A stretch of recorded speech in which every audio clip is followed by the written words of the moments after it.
Aos nossos trabalhos. Hoje a atividade é uma discussão, uma conferência do professor João Machado Borges Neto, professor da PUC São Paulo, foi professor da nossa faculdade por um longo tempo. O tema é a Lei do Valor na Economia Mundial, que é uma conferência apoiada na elaboração do próprio João Machado a partir da sua tese de doutorado, defendida em 2002 na USP, e que teve como desdobramento diversos artigos que vão, digamos, aperfeiçoando a elaboração, né, da própria tese. E essa atividade é promoção do grupo de pesquisa em economia política contemporânea, composto pelo professor João Antônio, Hugo e eu, além de outras pessoas que não estão aqui, que o nosso grupo está organizando duas disciplinas nesse semestre, e num certo sentido essa atividade tem a ver com as duas disciplinas, né? Uma é um curso, é um seminário, né, intitulado Marx e as Crises, né, que é coordenado, né, pelo João Antônio, por mim, e o outro curso é um curso que eu ministro, intitulado Mercado Mundial e Multinacionais, uma abordagem a partir da Lei do Valor. Nesse curso, o João Machado e o João Antônio são parte da bibliografia, né? Todo mundo, os alunos, né, certamente leram, né? O João Machado pela discussão da Lei do Valor na esfera mundial, o João Antônio pela atualidade da Lei do Valor, né? Então, ao lado de outros autores como o Marcos, o Rubin, o Mandel, o Dani, o Reimer, né? Então a bibliografia está aqui presente. Então, a ideia é uma discussão que tende a articular preocupações dos dois cursos, mas o ponto de partida é a Lei do Valor na esfera mundial, porque, posto que isso é fundamental para entender, inclusive, a dinâmica de crises, essa articulação. Bom, sem mais delongas, convidar e agradecer, né, ao professor João Machado Borges Neto por ter vindo e já passar a palavra. Como o professor João Machado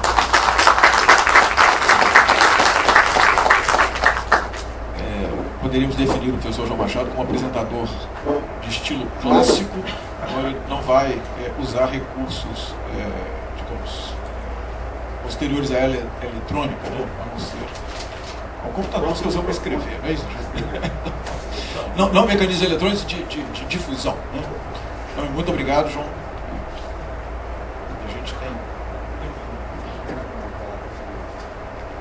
Até às 5h30.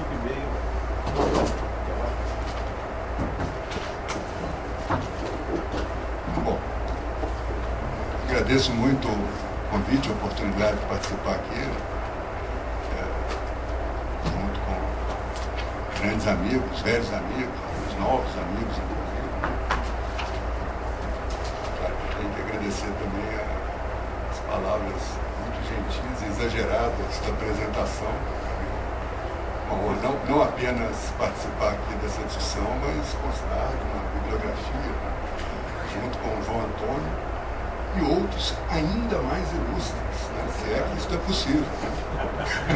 Estou mentindo, vou tomar isso como elogio. É claro que é um elogio. Seguindo o seu velho. Um exemplo ainda mais ilustre para o João Antônio é o Carlos Marx.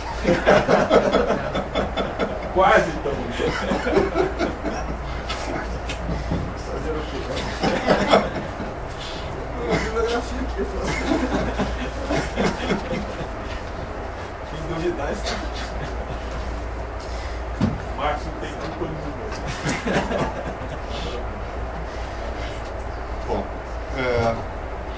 eu vou fazer uma exposição, então, retomando parte teórica do artigo sobre intercâmbios iguais no Mauro Marini, que eu incluí na bibliografia, né?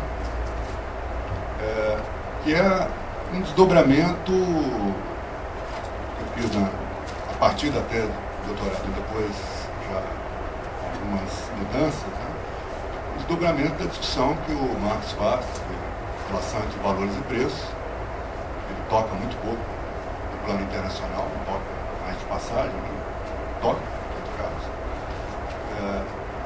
Então eu tentei desdobrar, sistematizando mais coisas que, a meu juízo, já estão no Marx sobre valor e preços no plano nacional e acrescentar algumas coisas que eu acho que podem ser deduzidas, inferidas, né, a partir dos conceitos do Marx para o plano internacional.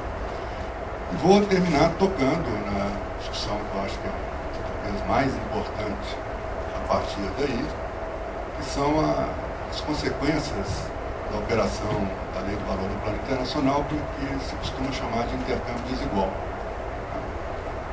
E, na minha opinião, um tema que tem sido injustamente subestimado nas últimas décadas. Eu vou tentar justificar por que me parece que tem havido essa subestimação. Porque o tema, na verdade, é muito mais importante do que se tem feito em geral. Então, em primeiro lugar, algumas observações tentando sistematizar um pouco a teoria desenvolvida pelo Marx de valores e preços no plano nacional. No plano geral, sem fazer a distinção entre países distintos, implicitamente considerando o caso de um único país.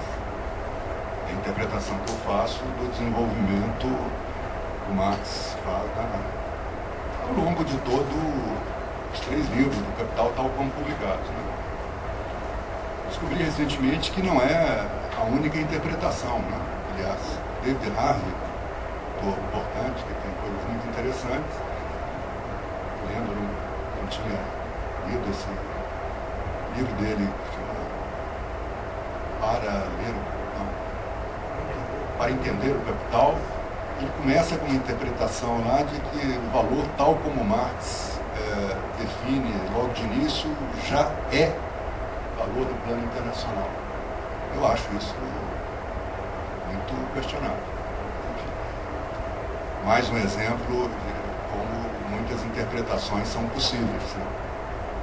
Eu acho que não. Marx começa fazendo um tratamento genérico que implicitamente corresponde a um tratamento em um único país.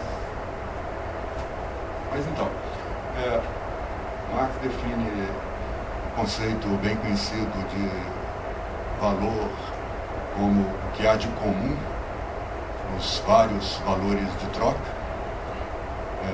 a partir da caracterização da mercadoria como tendo um duplo caráter, valor de uso, valor de troca, mas os valores de troca, os vários valores de troca que cada mercadoria tem correspondem a uma coisa em comum que ele chama de valor. De tal maneira que o duplo caráter, mais propriamente falando, é entre valor de uso e valor, e depois quantifica o valor como o tempo de trabalho socialmente necessário. Não vou retomar isso, mas há algumas coisas nessa colocação inicial que eu acho que vale a pena enfatizar. Uma, que desde o início, valor, o Marx é uma relação social, e mesmo enquanto quantidade, alguma coisa que é socialmente determinada. A própria necessidade de fazer a distinção entre trabalho concreto e trabalho abstrato, e de atribuir ao trabalho abstrato o lado quantitativo, né? A quantificação do valor do trabalho abstrato, já implica uma consideração da quantidade de trabalho, como quantidade de trabalho abstrato, enquanto algo socialmente determinado. Não se pode calcular diretamente o valor contando o tempo de trabalho físico, que seria contar o tempo de trabalho concreto, embora contar o tempo de trabalho físico seja um ponto de partida, que possa servir muitas vezes para uma aproximação, mas não é propriamente um valor tal como Marx teoriza e tal como existe de fato a partir, tal como visto por essa teoria. A outra coisa que acho que é importante enfatizar é que desde o início o Marx deixa claro que o trabalho é socialmente igualado, né? Chegando ao conceito de trabalho abstrato, a partir da igualação dos produtos do trabalho.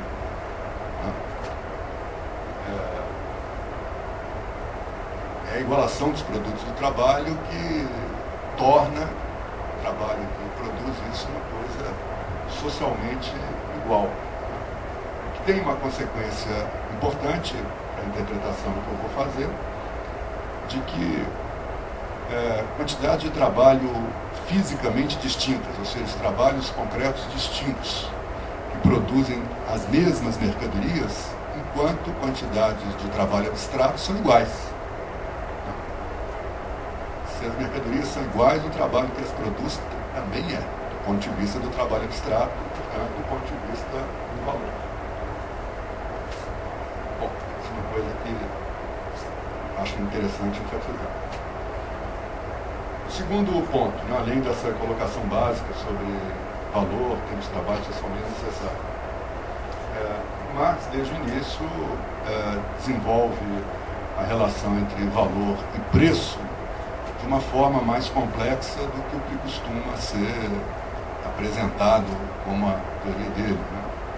Então, ele define preço como valor expresso em dinheiro, portanto, o preço como uma categoria derivada do valor, mas desde o início deixa claro que o preço tem autonomia, tem alguma autonomia em relação ao valor. Ele chama atenção tanto para o aspecto qualitativo disso, a preços que não correspondem a nenhum valor, né? A obra de arte original, por exemplo, quanto, por outro lado, ele já desde o início chama atenção para o aspecto quantitativo também. Os preços se desviam dos valores regularmente. Isso depois será mais bom. Terceiro aspecto, né? Depois da definição inicial de valor, preço, da relação valor-preço, Marx tem um desenvolvimento importante, né? Particularmente importante para essa discussão lei do valor no plano internacional, que a gente pode chamar de complicação do conceito de valor.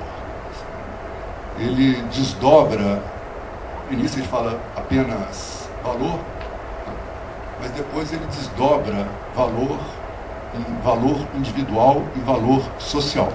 Isso aparece pela primeira vez no capítulo 10º do livro 1, quando ele antecipa uma discussão que ele só fará mais detidamente no livro 3, particularmente no capítulo 10 também do livro 3, sendo que no capítulo 10 do livro 3 ele não vai usar o conceito de valor social, mas sim o conceito de valor de mercado. Na minha interpretação, valor social do capítulo 10 do livro 1 e o valor de mercado do livro 3 são exatamente a mesma coisa. Outra interpretação que não é consenso. Para mim parece muito claro que ele está se referindo exatamente à mesma coisa. E como a redação do livro 1 é posterior aos rascunhos do livro 3, acho que o último nome que ele escolheu foi valor social, que me parece o melhor, eu vou usar.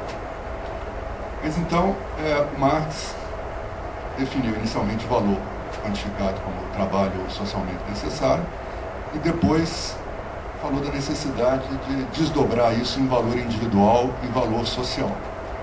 Isso para levar em conta a diferenciação que existe dentro de cada setor da economia entre condições de produção das várias empresas, ou como Marx prefere dizer, dos vários capitais.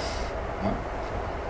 Basicamente, ou principalmente, ele se refere a condições de produção distintas do ponto de vista tecnológico, mas se refere também a condições de produção distintas do ponto de vista da natureza, do clima, etc., porque esse tema é retomado para falar dos dobramentos para a agricultura, inclusive isso entra diretamente na maneira que ele trata a renda diferencial. E eu acho que a gente pode ampliar isso, a gente pode falar de diferenças de condições de produção também do ponto de vista institucional, legalidades distintas. Ele não fala disso do capital porque ele não está tratando nesse nível mais concreto, mas me parece um desdobramento bastante lógico dessa questão. Mas o que interessa mais para o tema lei do valor no plano internacional é justamente a diferenciação das condições de produção do ponto de vista tecnológico. Então ele caracteriza o valor individual como o tempo de trabalho necessário para a produção de uma mercadoria numa empresa, para um capital, e o valor social como o valor individual dominante, né, socialmente dominante, ou uma média. Né? É interessante chamar atenção também para que Marx vai dizer que o mais comum, né, é que o valor social seja aquilo que em estatística se chama moda, né, dos valores individuais. Ele não usa esse termo, mas claramente o que ele caracteriza é isso. Mas ele fala que pode ser também uma média e em determinadas situações, né, o valor social pode ser o valor individual mais elevado, em situações que estruturalmente as condições de oferta não são suficientes para atender a demanda social cresce à frente das condições de oferta, ou pode acontecer também que o valor social corresponda ao valor individual mais baixo.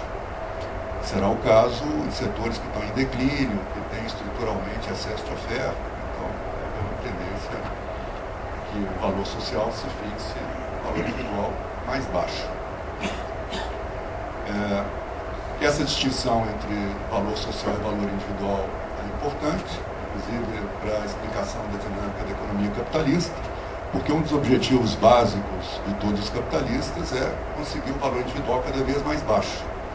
Porque a diferença entre o valor social, que é o que serve de base para a formação dos preços, né, e o valor individual, caracteriza uma mais-valia extraordinária ou extra. Né? Então, a busca da mais-valia extra é uma das motivações fundamentais do progresso tecnológico da economia capitalista.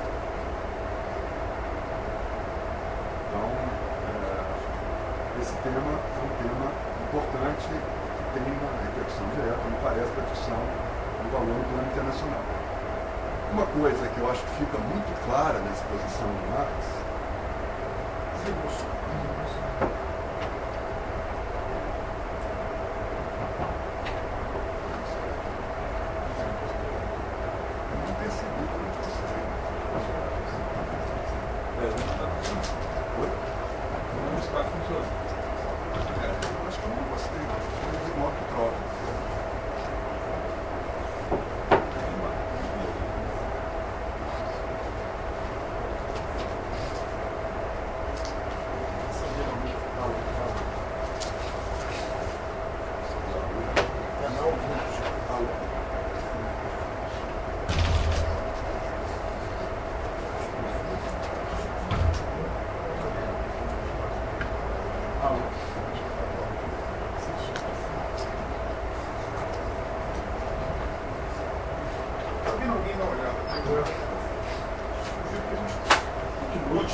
Está dando para ver atrás? Bom, vou tentar falar mais alto, então, embora não seja o meu forte. Estava dizendo que uma coisa que me parece muito clara na exposição que Marx faz da distinção entre valor social e valor individual e dos ganhos, né, dos setores cujos trabalhadores são mais produtivos e, portanto, têm um valor individual mais baixo, né?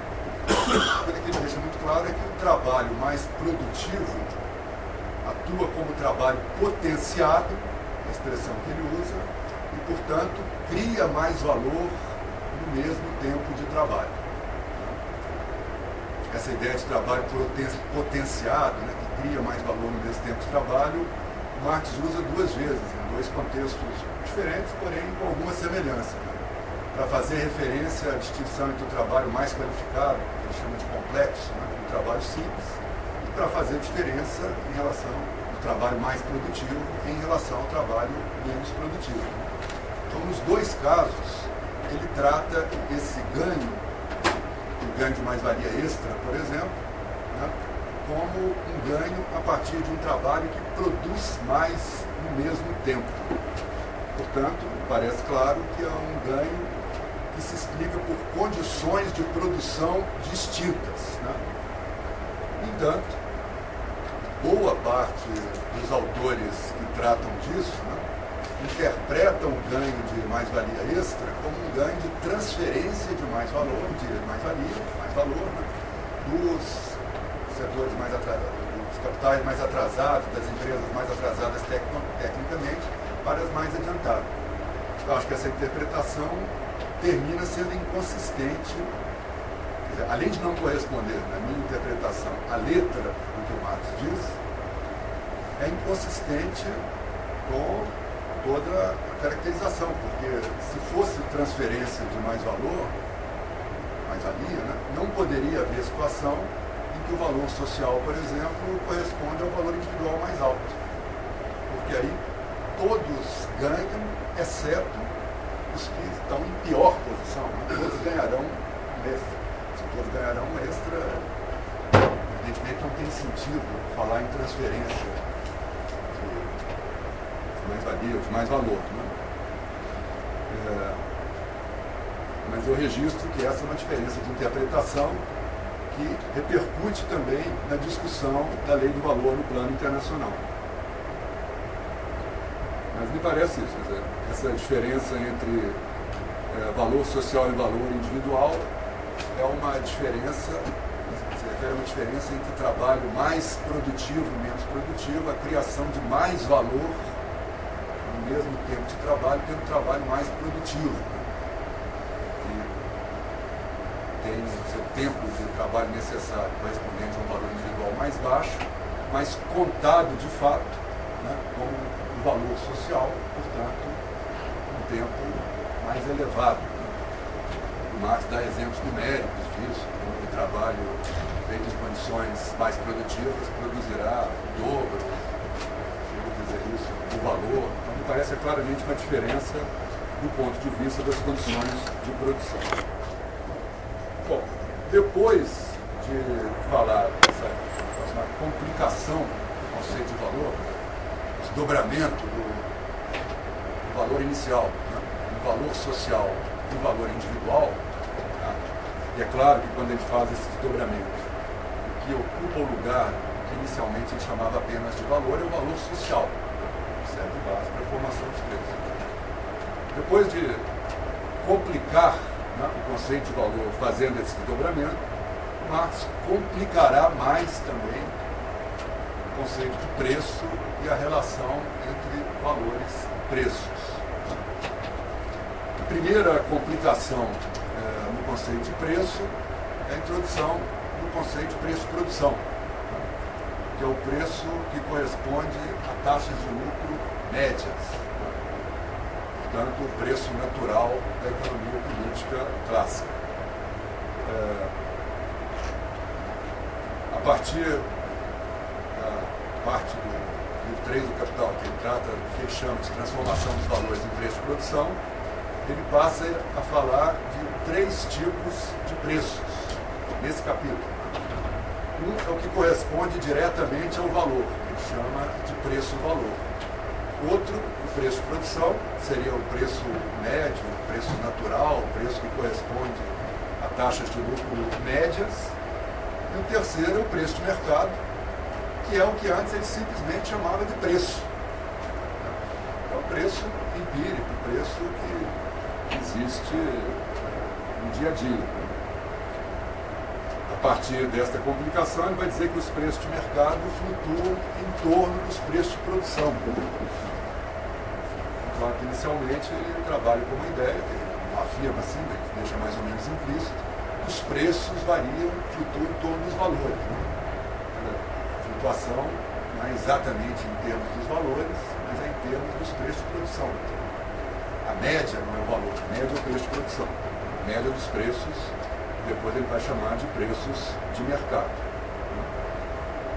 Bom, então, já tinha ficado claro desde o início, e fica mais claro ainda, que a partir do momento em que os preços podem diferir do valor, ou do preço-valor, o preço expresso diretamente como valor, o valor expresso diretamente como preço, a partir desse momento fica enfatizado que na hora da troca, da venda, pode haver ganho ou perda de valor.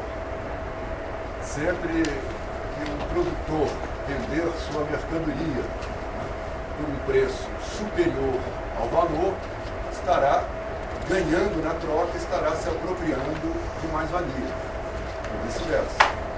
Sempre que for vendida a mercadoria por um preço inferior ao valor, estará perdendo alguma coisa.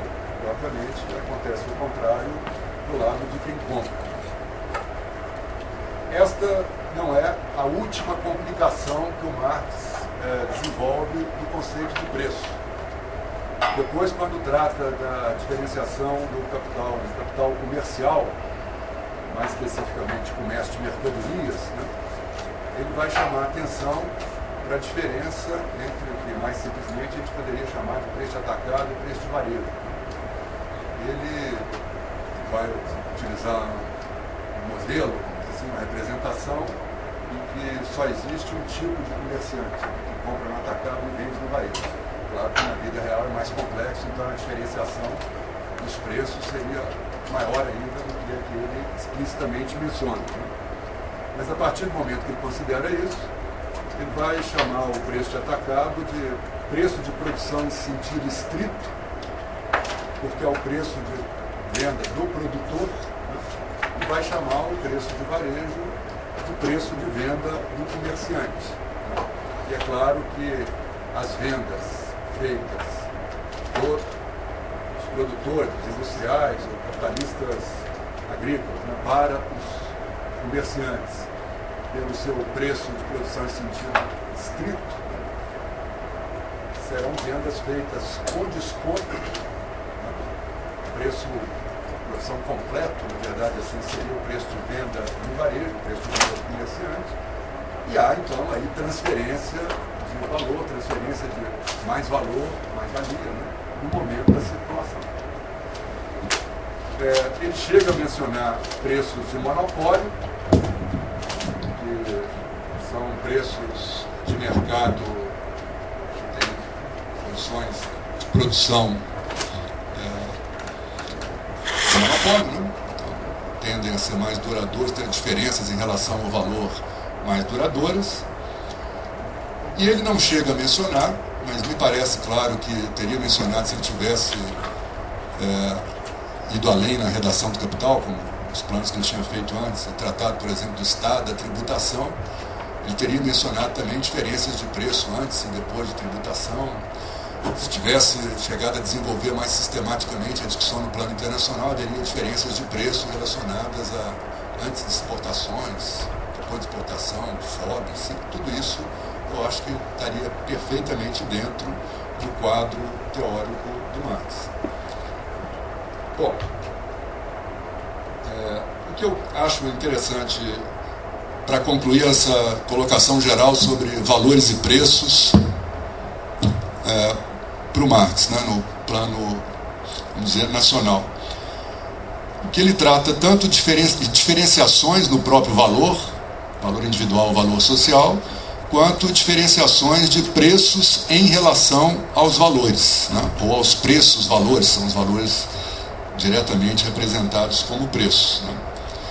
A diferenciação entre valores diz respeito a condições diferentes da própria produção, então já diz respeito, no caso do valor individual, valor social, a ganhos e perdas, mas ganhos e perdas no processo de produção, enquanto que diferenças de preços em relação a valores são ganhos ou perdas na circulação. Bom, como que a gente pode passar daí para o plano internacional? Marx toca de forma um tanto rápida nisso, particularmente no capítulo que ele está tratando das diferenças de salários entre os países, né, o capítulo 20, se não me engano, acho que 20 do livro 1. Né? Qual que é a diferença? A diferença entre os países que são espaços econômicos separados, mais ou menos separados, de acordo com o desenvolvimento do comércio internacional, das relações econômicas internacionais. Mas de qualquer maneira que tem algum grau de separação, maior do que regiões do próprio país, que também, até certo ponto, teria uma justificação para a gente fazer uma discussão semelhante. Né? Então, o que o Marx diz explicitamente? Se a gente considera vários países, não vai haver uma coisa que ele toma como ponto de partida em cada país, que é o estabelecimento de uma intensidade homogênea do trabalho, né? Tendencialmente, pelo menos, nos vários setores da economia. Né? Quando ele fala do trabalho simples, ele fala do trabalho de uma intensidade média, além de ter habilidade média e de ser feito em condições tecnológicas médias, então é socialmente necessário. Trabalho simples, socialmente necessário.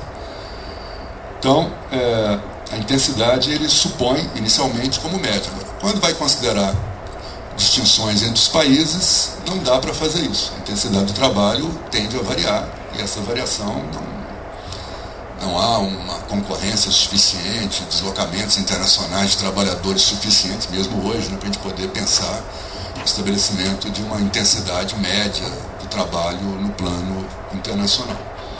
A consequência disso, então, dizer, né, é que o trabalho mais intenso contará no plano internacional como trabalho mais produtivo, como se fosse mais tempo de trabalho. Ele retoma essa colocação que ele tinha feito rapidamente no capítulo 10 do livro 1, que ele retomará depois no livro 3.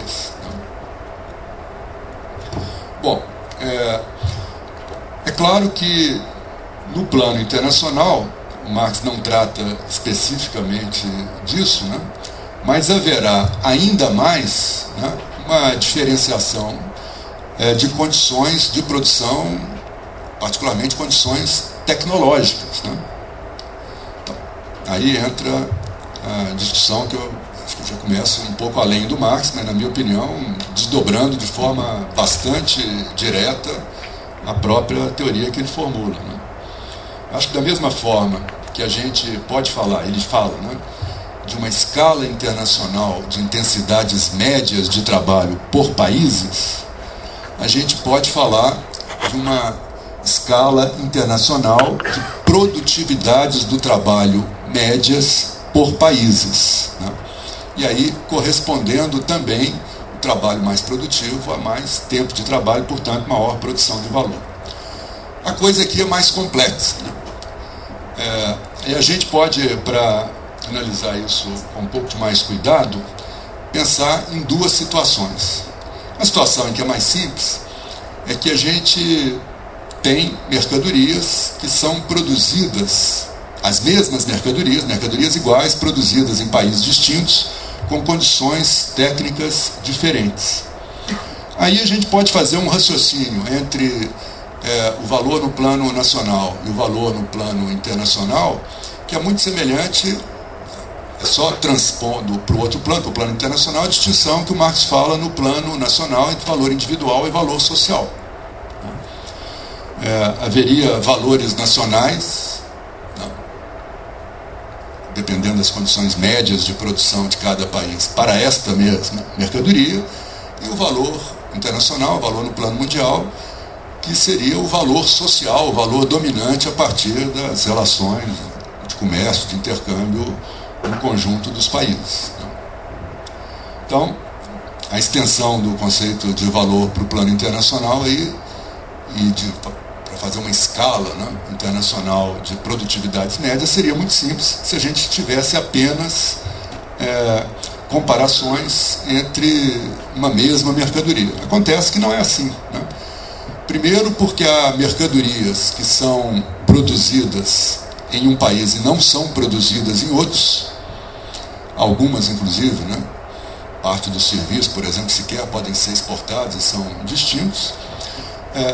E depois, porque a proporção em que as distintas mercadorias, né, nos países mais desenvolvidos tecnicamente, são produzidas em menos tempo do que nos países mais atrasados, varia mercadoria por mercadoria, né? Não há uma mesma proporção que a gente possa tomar, então, como comparação. Então, é claro que isso complica muito a gente chegar no conceito de uma escala internacional de produtividades médias do trabalho, né? Bom, como tratar isso? Na literatura que se ocupou desse assunto, há um tratamento clássico e simples, mas me parece equivocado, que é o do Emmanuel, Aguirre Emmanuel, né? A obra famosa dele sobre intercâmbio desigual, que foi uma das mais importantes no final dos anos 60 e nos anos 70, provocou uma discussão sobre isso, né? O Emmanuel diz simplesmente o seguinte: trabalhos distintos, né, para produzir mercadorias distintas são incomparáveis, incomensuráveis. Então, a única coisa que a gente pode fazer nestes casos é considerar que todas as horas de trabalho criam o mesmo valor. Quer seja uma hora de trabalho num país tecnologicamente atrasado, quer seja uma hora de trabalho num país tecnologicamente mais desenvolvido. Tá? E a partir daí ele vai explicar as diferenças de preços internacionais estritamente por diferenças nos salários, né? E vai tirar todas as conclusões dele. Inclusive algumas, na época, famosas e muito polêmicas, né, de que os trabalhadores dos países mais avançados exploram os trabalhadores dos países mais atrasados, enfim, toda uma discussão que houve sobre isso. Agora, eu acho que esta maneira de tratar a questão não é consistente. Para mim não faz sentido. Não faz sentido dizer que não há nenhum critério para a gente considerar diferenças de produtividade e, portanto, na criação de valor de países que têm um nível tecnológico muito superior e outros que têm um nível tecnológico muito inferior. Embora as diferenças no tempo de trabalho para produzir cada mercadoria não sejam exatamente as mesmas, né? Avanços técnicos mais pronunciados na produção de algumas mercadorias do que em outras, eu acho que a gente pode dizer que há um sentido geral comum, compartilhado em cada país, do desenvolvimento da produtividade do trabalho, né? A gente pode dizer que em cada país há condições médias tecnológicas ou condições tecnológicas que de alguma forma são compartilhadas no conjunto dos setores de produção, ainda que não produzem as mesmas coisas, alguma semelhança de sistemas educacionais, de qualificação média da mão de obra, portanto, né? Diferenças que são por países também da infraestrutura, e o Duda certamente lembrou, né, quando tratou disso, dos sistemas nacionais de inovação, né? Eu acho que é parte dessa discussão. Então, me parece que faz muito mais sentido dizer que, mesmo que a gente considere trabalhos que produzem mercadorias completamente distintas, né, faz sentido sim dizer que o trabalho realizado no país que tem um nível tecnológico médio mais alto será mais produtivo e produzirá mais valor do que o trabalho realizado no país de nível tecnológico mais baixo. Bom, como que a gente poderia aproximar o conceito de valor pensado desta maneira, né? Felizmente, hoje em dia, existe um cálculo que é bastante conhecido, que é da paridade de poder de compra, né? Que não tem, obviamente, este objetivo de servir de base para comparações de valor, mas eu acho que se aproxima muito do que teria que ser feito se a gente pudesse montar uma estatística internacional em termos marxistas, né? Então, as diferenças das taxas de câmbio de paridade de poder de compra, o estabelecimento dos preços internacionais a partir que equilibram as paridades de poder de compra, eu acho que a gente pode considerar como próxies do que seriam os valores internacionais. Tá? Essa é a minha opinião. Eu descobri, depois de ter formulado essa hipótese, que eu não tinha sido o primeiro a fazer isso. Né? Aliás, nem me parecia que era uma coisa muito original, porque parece que é uma dedução bastante lógica, né? A gente vê o que significa paridade de poder de compra, aproximar isso de condições médias de produção, de produtividade por país e, portanto, de produção de valor. Né?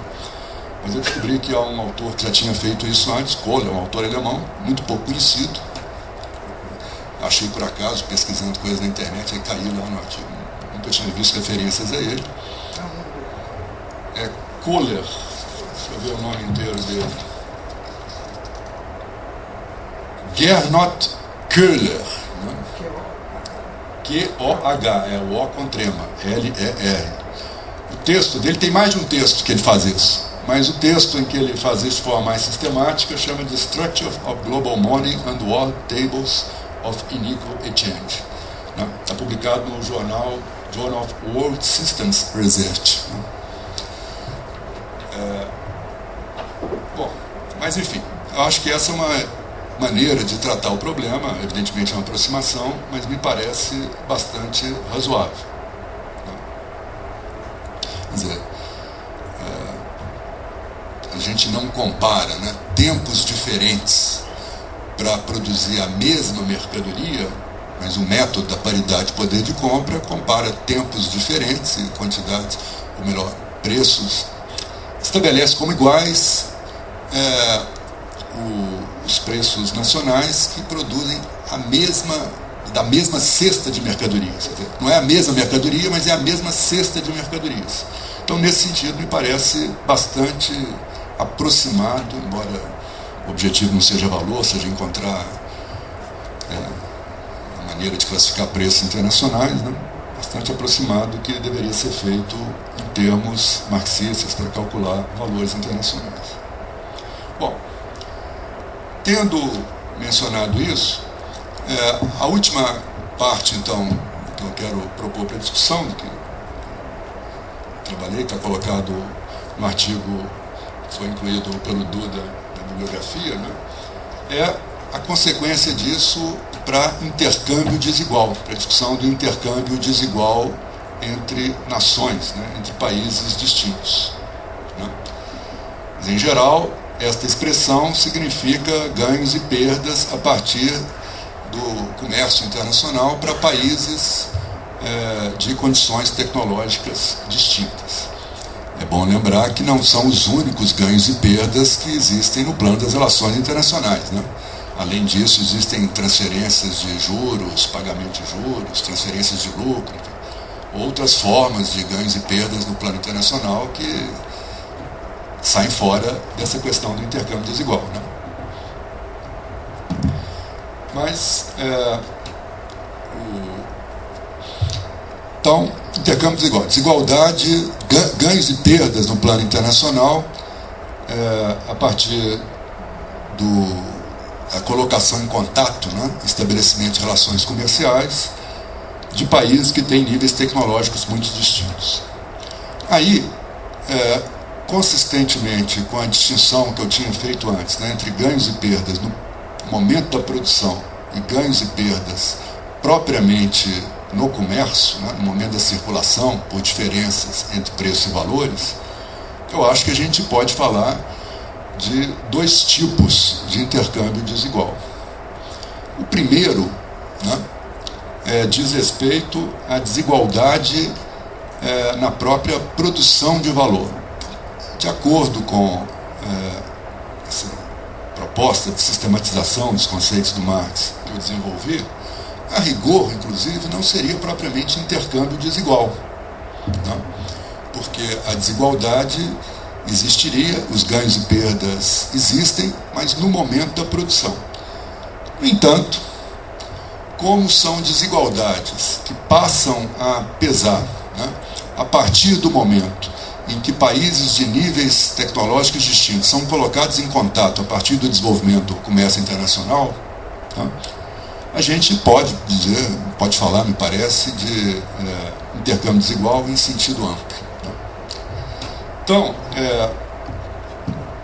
são diferenças que vêm disso. Quer dizer, países que produzem com condições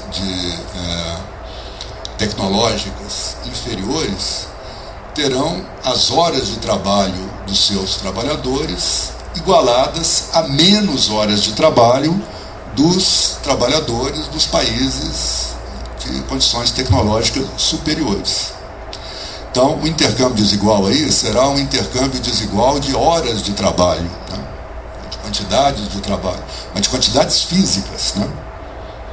Acho importante isso, não de quantidade de trabalho abstrato, porque de trabalho concreto, exatamente, quantidades físicas de trabalho concreto. Em termos de trabalho abstrato, eu acho que, se é trocado, é igualado.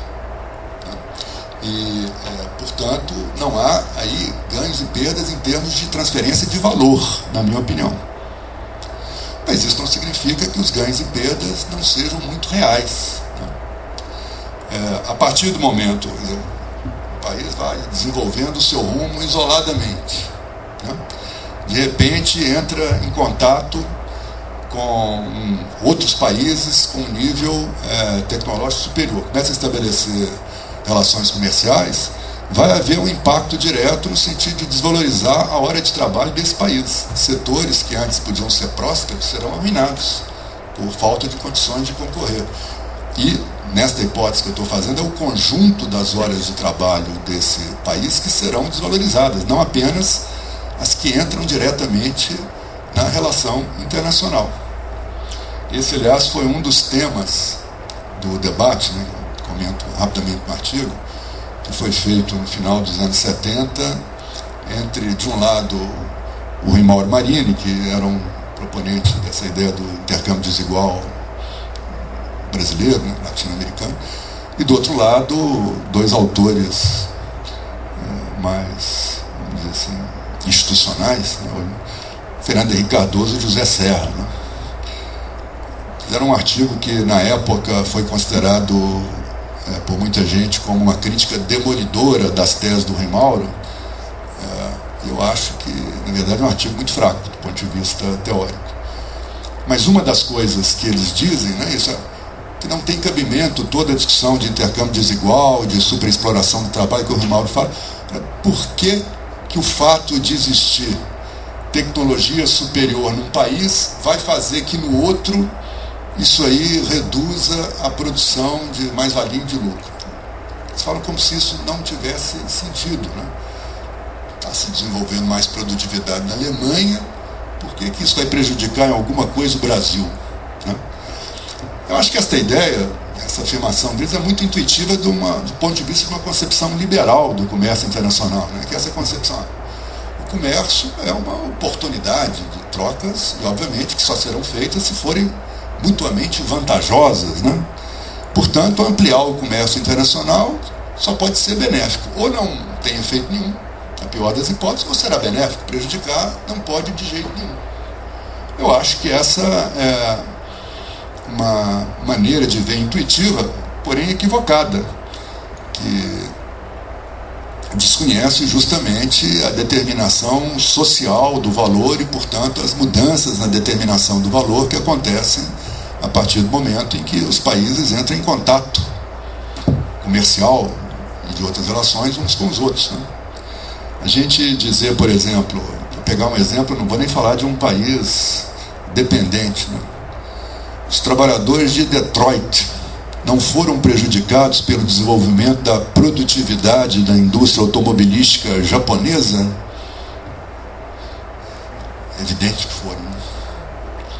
E eu acho que isso é perfeitamente explicável nesse quadro teórico do Marx, que eu estou tentando sistematizar e desenvolver um pouco. Né? Bom, mas então este é o caso de intercâmbio desigual, que eu acho que a gente pode chamar de intercâmbio desigual em sentido amplo, né? Porque o ganho e a perda não se dão propriamente no momento da troca, né? Se dão no momento da produção.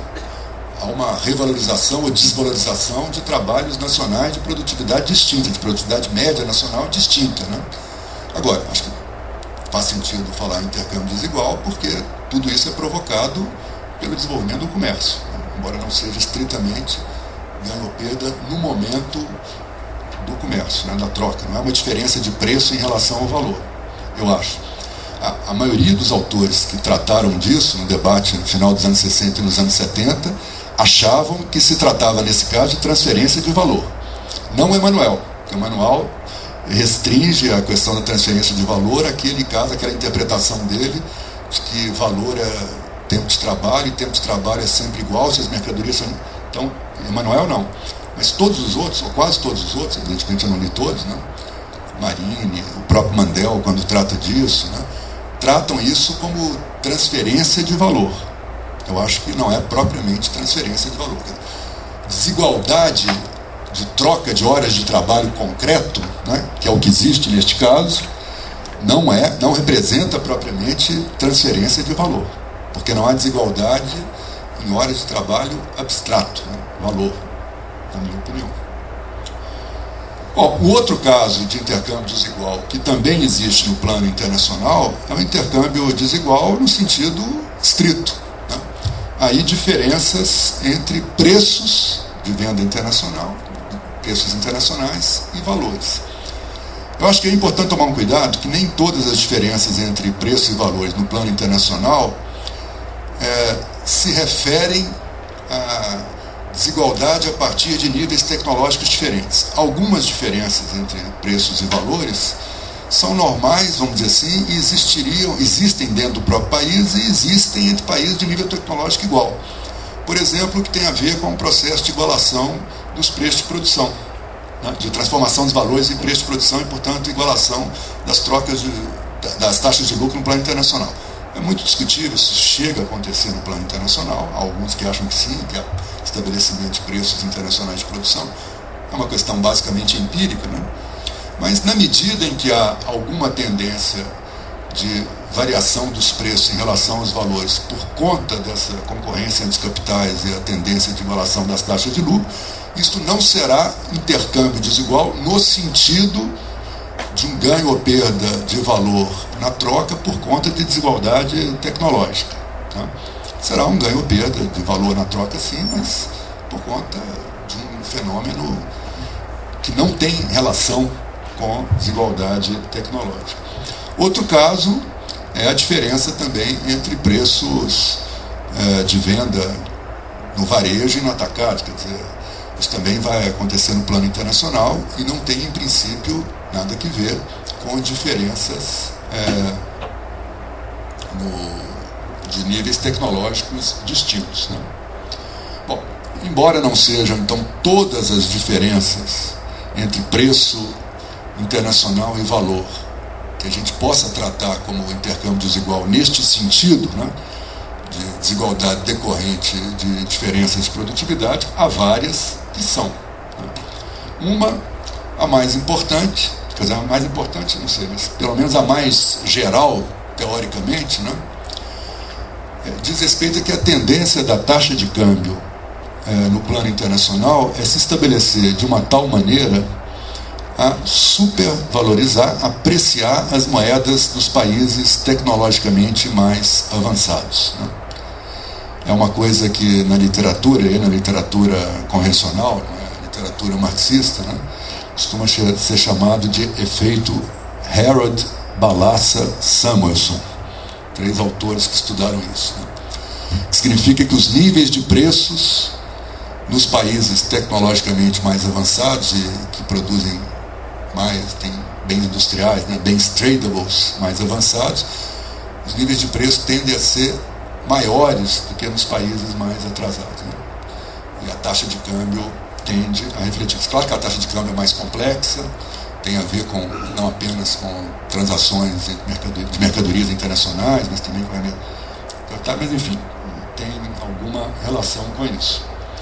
Então, em geral, me parece que as taxas de câmbio são fixadas no plano internacional de uma tal maneira que subvaloriza o trabalho e, portanto, o valor dos países mais atrasados. Isso acontece mesmo quando a taxa de câmbio, por padrões, que a gente pode dizer de algum equilíbrio internacional, está apreciando a moeda nacional, como é o caso do Brasil hoje, né?